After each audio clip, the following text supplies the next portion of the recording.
Look, it's my dinosaur zoo, and if I want to go ahead and dedicate an entire section of our Arctic I guess this would be our Ice Age zone, actually, to building a gigantic ice statue giraffe garden full of all sorts of beautiful jasmine flowers and bioluminescent grass. I totally can, because that's one of the glorious things about getting older. You have autonomy, huh? So, welcome back everyone to our Let's Build a Zoo experience here in Amber Island, where the good news is that our researchers have been researching, so we have plenty of points to go ahead and spend on all sorts of things that we can use in our laboratory zoo when we manage to go ahead and make our way over there. And the other good news is that our saber-toothed tigers are here! And I just realized I spent the entire time making a adorable little rock wall that kind of, oh, hey! That's trash again. You guys are so rude, I swear. Like, I would never behave like this, ever. Like, honestly, I feel like if you are somebody who, like, just throws trash on the ground, that tells me all I need to know about your dating prospects. Let's just say. All right, let's go ahead and put this one over here. I mean, come on. Put this one right over here. There, take that. You guys need to put that where it belongs now, okay? And I might even have to hire a whole nother janitor just to hike all the way over into that little corner of the grass and have to go ahead and help us out here. Also, all my janitors are unhappy. They all deserve pay bonuses, obviously. So let's go ahead and just take a little bit off the top of our millions of dollars and make sure that this area is zoned. Take that. Thank you very much, Shira. I appreciate your dedication to our Ice Age zone. But yes, so welcome back, everyone. I spent a little bit of time with our saber-toothed tigers. I'm still unclear on if saber-toothed tiger and Smilodon are the same thing. Maybe I should double check that right now. Are saber-toothed tigers and Smilodon the same thing? The best-known saber-toothed cat, Smilodon, has sometimes been referred to as a saber-toothed tiger, though that is misleading because they are not closely related to tigers. Smilodon lived during the Pleistocene and early Haliocene epochs and became epoch, yeah, before becoming extinct around 10,000 years ago, coincidentally when a couple two-legged, well, more than a couple, when some two-legged predators managed to make their way onto the North American continent. But there are so many people who would say that overhunting did not have a factor in it, to which I just rolled my eyes so hard I almost hurt them. Climate change probably had a huge factor in it as well. I will totally, like, agree, but I'm sure it could be more than one thing. Oh, look at this tiny little baby woolly mammoth! Oh my gosh, and your name is Xena. Oh my gosh, I love that so much. Look at you, little one.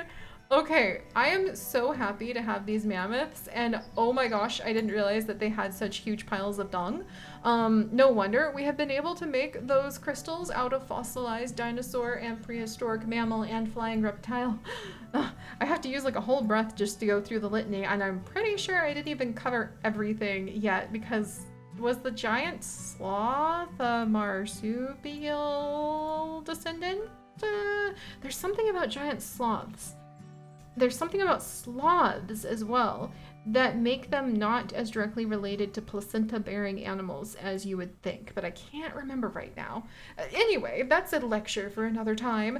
The point is, we have plenty of poop to go ahead and put into our fields, which I have expanded! We now have even more fields of coconuts because it turns out we were not keeping up at all with the required coconuts that we need to go ahead and run our little drink shops because we have a few thousand people visiting every day. That's a lot of coconuts. I think I need more coconuts. I also made a little forest to kind of hide the water reservoirs, though we are woefully behind on keeping up with the water reservoirs and producing our own water. Never mind, we're doing good on the water. It's the carbon from the fuel and the electricity consumption that we haven't been doing well with. That's probably, I mean, you could argue if that's something that we really want to work on right now. But I think it's important to take care of those things and show that even in a zoo that we plan on abandoning the second I have enough adorable decoration items and dinosaur DNA for our laboratory zoo, we want to set a standard of sustainability across everything, right? Which is totally why we have our own, like, dinosaur egg factory now. Yup. It's adorable. It's adorable.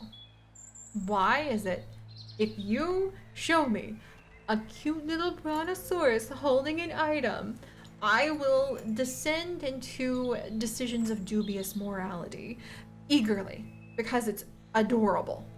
I have learned my Achilles heel. I have learned my weakness.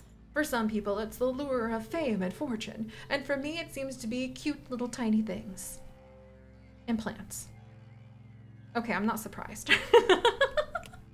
But yes, so we have gotten the Dino Coupe, which is the good morality side of collecting dinosaur eggs. And one of the things that really interested me, oh, Bessie, let's go ahead. Can I go ahead and return? There we go, to enclosure. This button right here looked more like delete, like Bessie, you're no longer good for our Dino Coupe production. We're just going to delete your existence. And that completely goes against what I just said about this being the good morality dino egg production area. But it is indeed the good morality dino egg production area. We have made 17 eggs. Surprise, surprise, that is not enough to keep up with demand. Also, we want to keep all of those dino eggs for the egg. Oh no, I said it. Oh no, that's gonna be the pun title. I know it. I can feel it in my bones. But that's what we were keeping for our adorable dino egg stations, where I have an exhausted Ismelda, and I still wish I could figure out how to let them have a break. I think I'm supposed to hire more, like, shopkeepers, maybe? But I don't have the option, pretty sure. So I'm not sure how you're supposed to restore their, like, energy still, all these months later. I'll get around to it eventually.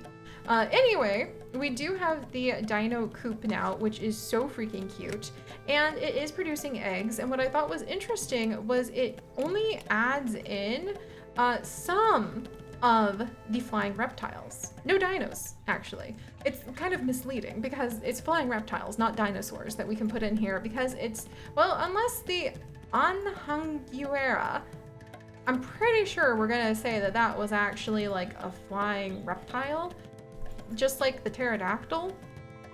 Maybe? I gotta double check all of these things.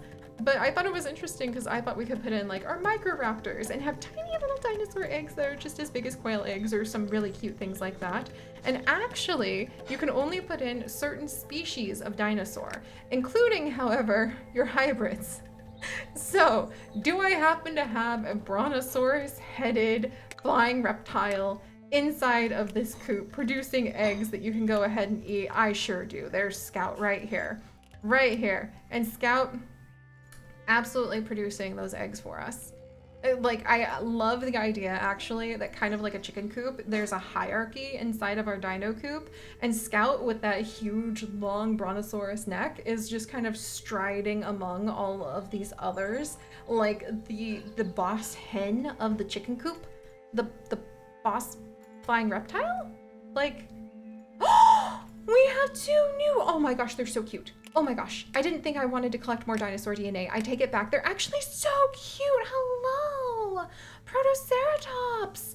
I didn't expect to be able to snag you. I completely didn't think we would get more dinosaur DNA in this like time period, but here we are. And we also had our Lystros, as we say around these here parts. Totally not because I can't pronounce the name very easily. We also happen to have them have been added on into our lovely volcanic area that people are littering in as well. Do I have a good bin for people to throw away their trash? I have volcanic restrooms. I will like entice people up here by their bladders, and that will definitely get them to come and see everybody. Let's buy this land because we're going to need to expand if we are going to have even more of these lovely animals go ahead and join on in. So let's expand this way. I guess that means I could go ahead and put down like more volcanoes and say like, oh, the tectonic plates have been moving and we have another expansion in this area. That could be adorable. But for now, let's just make sure we get this down here, like so. And then I also, I forgot about the volcanic subway! How do you just forget about a volcanic subway, Seri? For crying out loud. Okay, I'm gonna have to go ahead and investigate. Also, I do want to expand these guys and their enclosure a little bit carefully. Should I block this area off? Why not? We'll go ahead and let them have this whole zone right here. There we go. I don't know what we're gonna put those beautiful frills they have on, but we're gonna put it on something amazing. Oh dear, and if I just put both of these... Okay, so I blocked our zookeepers. Time to spend some of our research points on that glorious volcanic subway. I still think that would be extremely exciting if, like, you got to ride a subway. Well, okay, look, if you're at a dinosaur zoo, it's already extremely exciting. That's a given. But I think it would be really fun if you were on the subway and, like, the exterior looked like you were going through lava, like a lava tube tunnel. That would be so cool. It really would, as long as it wasn't real lava. But I think that would be really fun and fascinating. And I once went to an aquarium where they kind of sort of did something like that, where they pretended to like take you under the ocean, but they did it in like an old-timey train setup with like a choo-choo and like a weird conductor voice. And I thought it could be more thematic. Like, why train? Why, like, going underwater? Why not pretend it's like a subway train at least? But then again, that's why, like I mentioned earlier, I happen to be an adult now with autonomy and the ability to control the details over how we decorate our own adorable zoo. All of that rambling was said while I was desperately trying to find... Okay, they're not there. I still can't see them. Where are they? There they are. Oh my gosh. I finally found it. Okay, there's one more subway pack. Is that a giant skull? Wait a second. Have I been missing out on a giant skull subway this whole... Oh my gosh, I have been.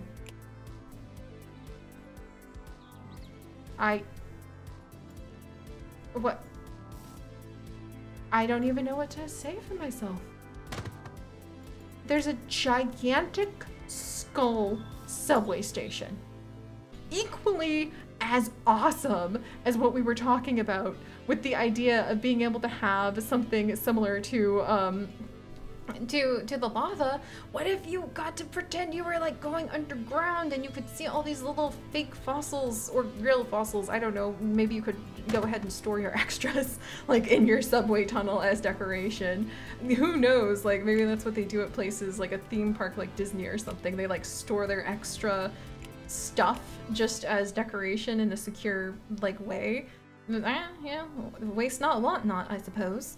But I love that. It'd be so cool if you could ride a little subway and as you went underground, you could go ahead and you could see like the fossil bones appearing at the different strata levels, and you could see the geology of the rock changing, and maybe you could like hear the call of, well, okay, like it'd have to be completely fictionalized since we don't have the call of a dinosaur, mind you.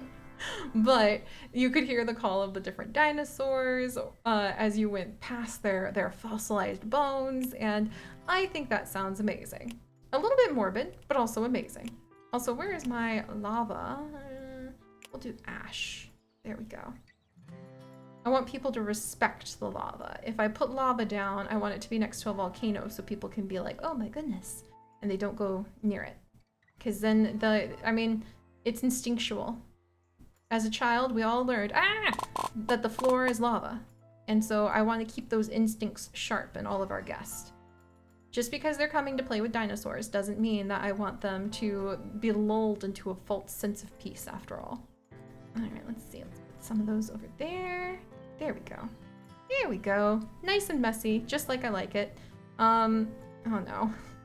It clicked. Sorry, I have to do a little bit more. Because it just the like... I'm doing the thing. I need to go ahead and finish this spot at the very least.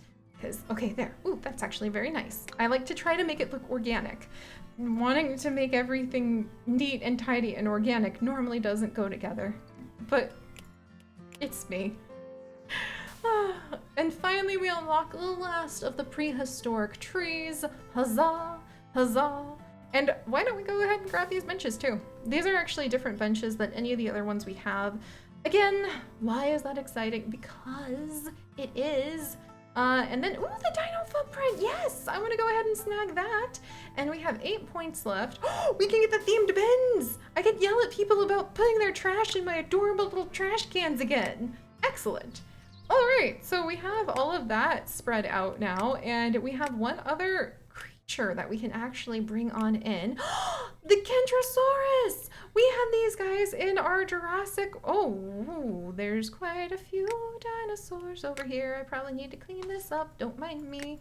These guys breed like mad. It's kind of amazing, to be completely honest.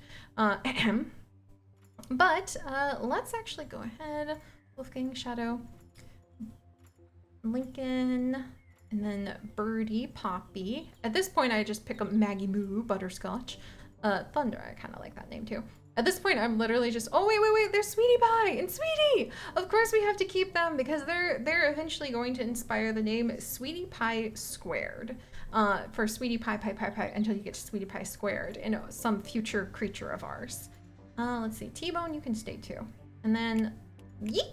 There we go. I have no idea where those dinosaurs are going. Let's not ask questions. Our morality can stay gold if we claim ignorance.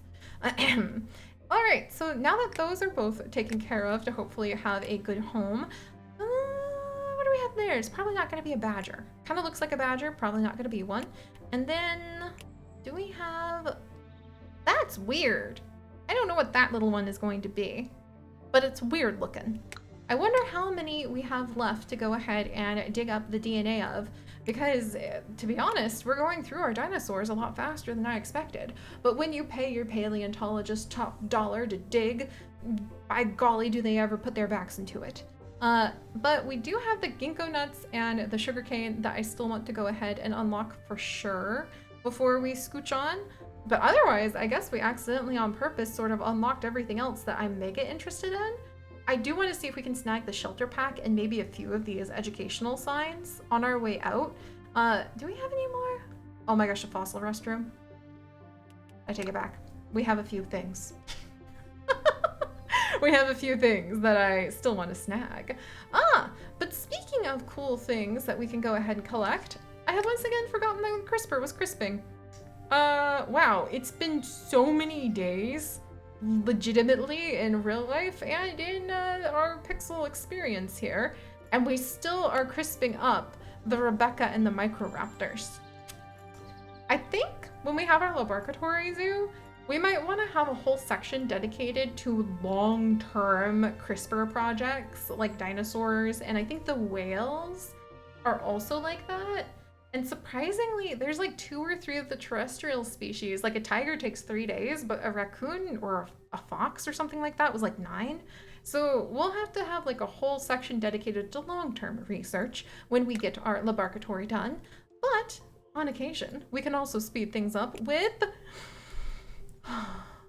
a Microraptor tansy.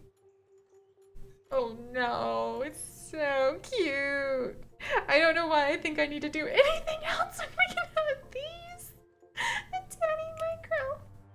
I think I'm legitimately here mostly just for the Microraptor like crossbreeds because they're so precious. They're so precious, and we won't be able to see a gosh darn thing now that the sun went down. So let's actually mix together Microraptor and the tansy. Was really interesting, to be honest. Kind of wanted to see. I'm gonna do that again because it's only 5 days. Again, some of them really fast, some of them take forever, and I really do want to go ahead and see what a tansy head on a Microraptor body would look like because I think that would be really adorable. But at the same time, how could I turn down our Tanny Micros? They're so cute. But alright guys, I will tidy up this, tidy up that, maybe try to sort of freshen up the edges to make sure that our morality is still kind of up there. Oh yeah, and I put in some, oh wow, they're gonna take forever. Woolly Mammoth and Saber-Toothed Tiger I put in a few days ago and they still have 15 days left. Huh. I suppose when you think on a geological scale, having a section of our dinosaur area that takes a long time to get things done isn't that bad. But still, I'm gonna be glad that we'll have all of the other animals that we can go ahead and crisscross applesauce crossbreed. Seahorse and Microraptor! Yes! I love that idea. I love that idea. We'll have plenty to keep us entertained. But alright, friends, until next time, get your trash in my adorable little itty bitty super cute little tiki bin trash cans, you naughty people. Until next time, stay curious and don't question the flying reptile dino eggs too hard. It just hurts the brain.